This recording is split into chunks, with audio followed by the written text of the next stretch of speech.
Welcome back to my channel, and I'm changing the rules. I know it's late. I'm doing it midstream, but I physically find it hard, and I rewatch my reviews of these TV shows, and I'm struggling to not talk about some of the spoilers in the current episodes. So this one's going to be a recap, which means I absolutely am. I'm going to talk about things that happen within the context of the episode. So we're going to get into some spoilers. So, yeah, Homelander's becoming a problem. Earlier in the season, I had predicted that Homelander would survive the series, and now I'm not so sure that he can survive until the end of the series. I don't think he can be the final battle. I'm wondering if they can actually pull his character back. In this episode, he comes out strong against Edgar, Giancarlo Esposito's character, and blames the whole thing on him. And he convinces Head Popper. She needs a superhero name so she can be easier to remember.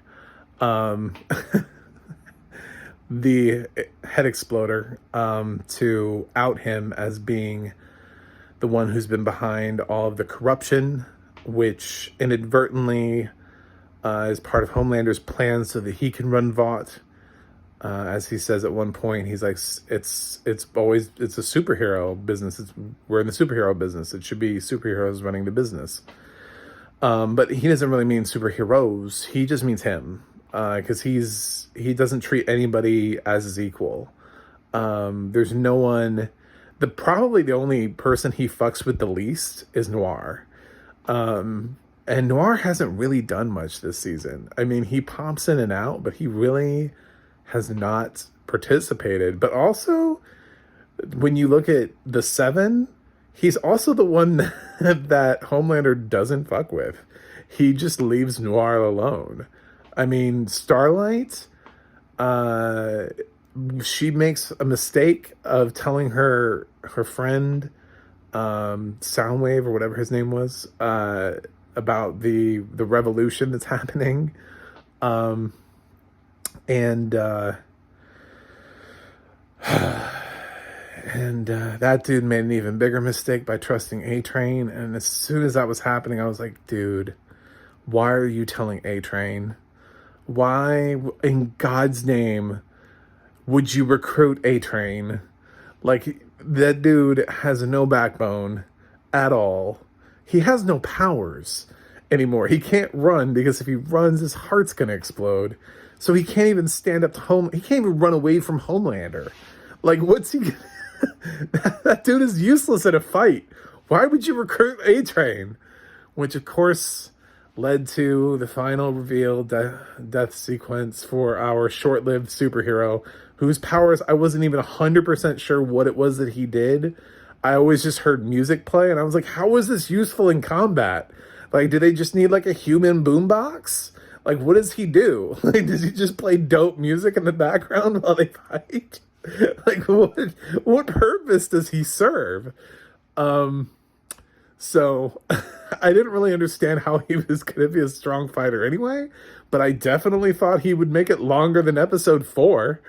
But no, Homelander takes Starlight up to the roof of a building and shows her the mangled corpse of her former boyfriend, and lets her know that if she doesn't toe the line, that he's going to do that to Huey.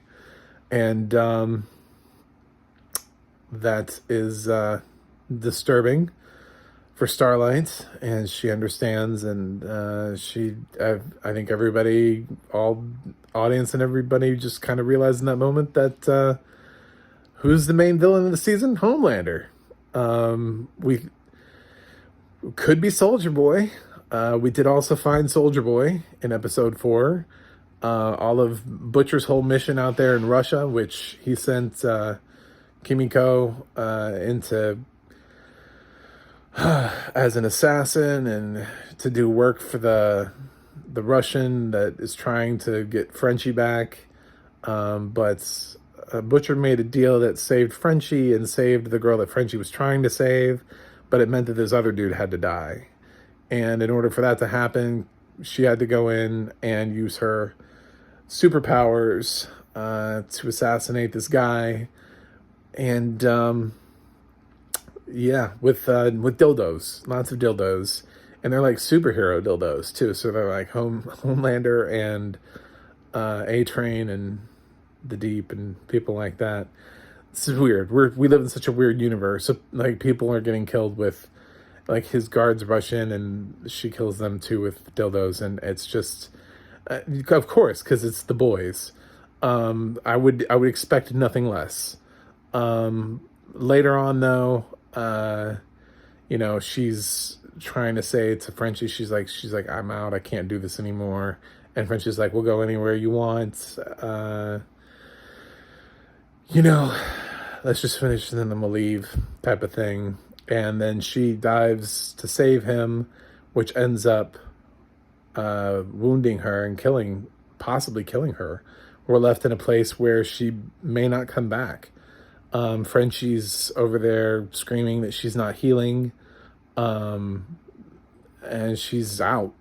So, and we did just see her heal in the previous scene. She got shot in the head and came back from it. So she Loganed her way back to life. If anybody gets that, that was an X2 reference when he gets shot in the head by the cop.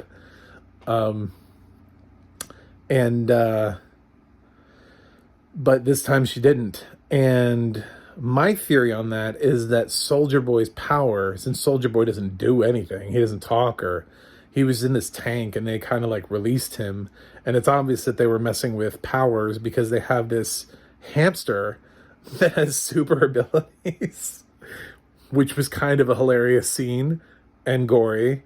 And technically, I don't think a head exploded this scene, but I would call that probably the closest thing that we got to a head explosion was when the hamster went in through that dude's eye.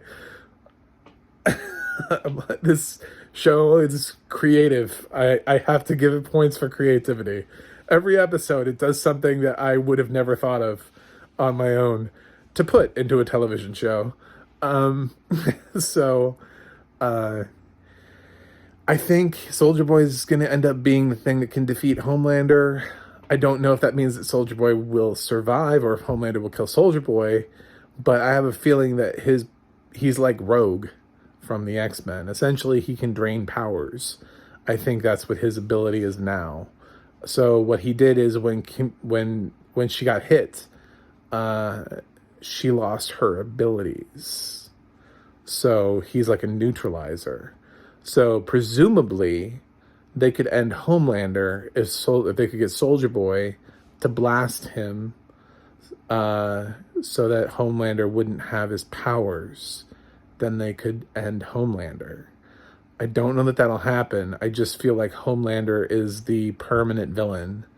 But no shows really ever get permanent villains. Sometimes the villains end up becoming good guys. It's really hard to sustain one villain for an entire series. Usually you need to rotate them because it gets kind of old and boring and retreading. But they're pressing Homelander really hard this time. A-Train recreated that, was it Kylie or Kendall that did the Pepsi commercial where she tried to end racism by drinking Pepsi. They did that with A-Train, which was hilarious. He filmed the same thing, but it was for like a fake soda company, but it was like the same commercial where like he walks up to a police officer with soda, like there's a protest behind him, and he's like in between the protests and the cops, and he's like, soda. It's like, okay. I wonder how the Kardashians felt about that. But yeah, so Huey is originally did not want to take the temporary V, but found himself taking temporary V this episode. So now him and Butcher have both become temporary superheroes. So we'll see how that continues to go. That's this episode was nuts, and I loved it. And I'm worried that that we might have lost a couple people this episode, but I don't know. I think if that's true, it's so that they could find out what Soldier Boy's purpose in life is, what his powers are. She may not have died in vain. Her death may lead to the realization that this guy now has the ability to take away powers. And if he can do that, then he can take away Homelander's powers, which means they could put down Homelander. So, maybe. Once again, the audio description. Listen, I've been wanting to take spoilers into these for a while because I keep trying to talk about things, but they're all like spoilers. And let me tell you, the whole hamster thing was hilarious. And I'm so glad I got audio description for that. Because I would never have known what was going on with that hamster. In a million years, I would have never known that she was killing people with dildos. I never would have known all that stuff. The death of either character, if they're both dead. I mean, there's just so many little things throughout this thing that I was glad we had audio description for. So, it's great audio description. I love the boys. I'm going to give this episode an A. Yeah, so going to continue my love for the boys. Season 3. This season is nuts. I've no other way to describe it. It's insane. People are thinking Stranger Things is insane. This is one of the craziest things I think I've ever watched on TV. So let me know what you think in the comments. I am going to take spoilers off, but I will put warnings in the titles for the boys because I feel like I just cannot talk about this show without spoiling things. So that's it. Hopefully you'll like and subscribe, and check out my website, macthemovieguy.com. Check out the audio description project, and check out theadna.org. And I will see you for episode 5 of The Boys next week.